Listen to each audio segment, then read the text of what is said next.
May ginamit ako for 1 week. Sinubukan ko muna siya. Ang effect niya sa balat ko, malambot siya, makinis, at ang ganda. Dahil perfect na rin talaga yung mga benefits na meron doon sa ingredients na yon. At ang kagandahan niya sa 1 week kong ang paggamit, sobrang nakaka-refresh siya. Malambot sa balat, at talagang minimaintain niya yung hydrating.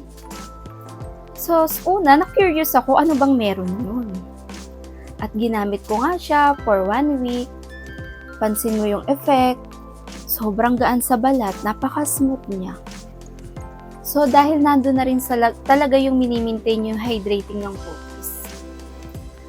At nagbibigay brighten pa siya, lalo na kung may mga pangingitim o dark spot ka sa balat.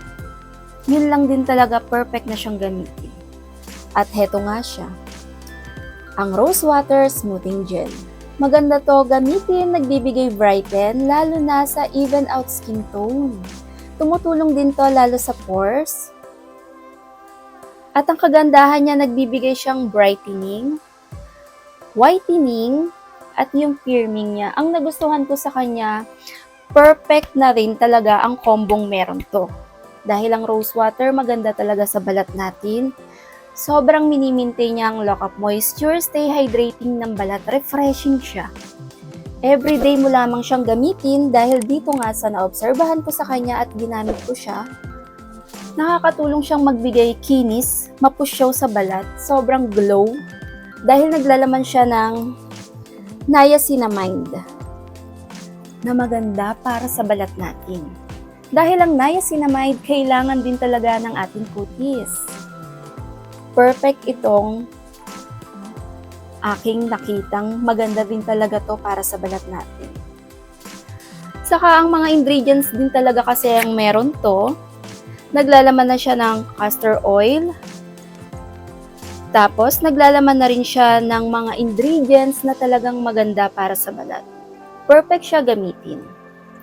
Tumutulong magbigay lambot, makinis din talaga sa balat. Saka sa 1 week kong paggamit sa kanya, sobrang clear, brighten, saka ang kagandahan niya, para siyang yung beads, ayan, ito yung texture niya, ayan, medyo, papakita ko sa inyo, may mga beads siya, lalo pag ginamit sa mukha, ayan, sobrang nakaka-relax, refreshing niya sa balat, ayan. Binabalik niya kasi nire-renew yung skin natin, lalo na yung priming, yung elasticity ng ating balat. Sobrang refresh. So sabi ko nga, perfect tong smoothing gel na ating ginamit na rose water. Ang ganda niya gamitin. Perfect siya for all skin type. Minimaintain niya yung hydrated na balat. Tumutulong din lalo siya sa oil control. Kung ikaw ay oily skin, perfect tong gamitin. Sa mga pores, tumutulong siya. Sobrang ganda ng effect nito. Sa paggamit ko nga nito, day, pagkahilamos ko sa morning, tapos bago ako matulog din sa gabi, ayan, ginagamit ko siya. Sobrang nakaka-relax yung texture niya, yung malabids niya, yung furl nito, sa loob niya, napakaganda ng pinaka-texture nito. Ayan. May mga furl siyang, mga pink coloring, ang ganda. Ito yung nagbibigay refreshing sa balat. Ang ganda niya gamitin, moisture sa balat. Sabi nga dito, napakaganda niya gamitin throughout the day. So, ito'y tumutulong din sa pagkaroon ng oily skin. Kinukontrol niya yung pagka-oily skin ng balat natin. At nagbibigay brighten, even out skin tone. Sobrang refresh niya, ang ganda. Perfect. Kaya kung hanap mo yung mas mini-maintain ang hydration, moisture ng balat, itong ating Rose Water Smoothing Gel, perfect gamitin na mas nire-renew ang balat, hydrating at sobrang smooth. Pansin mo naman yung effect niya.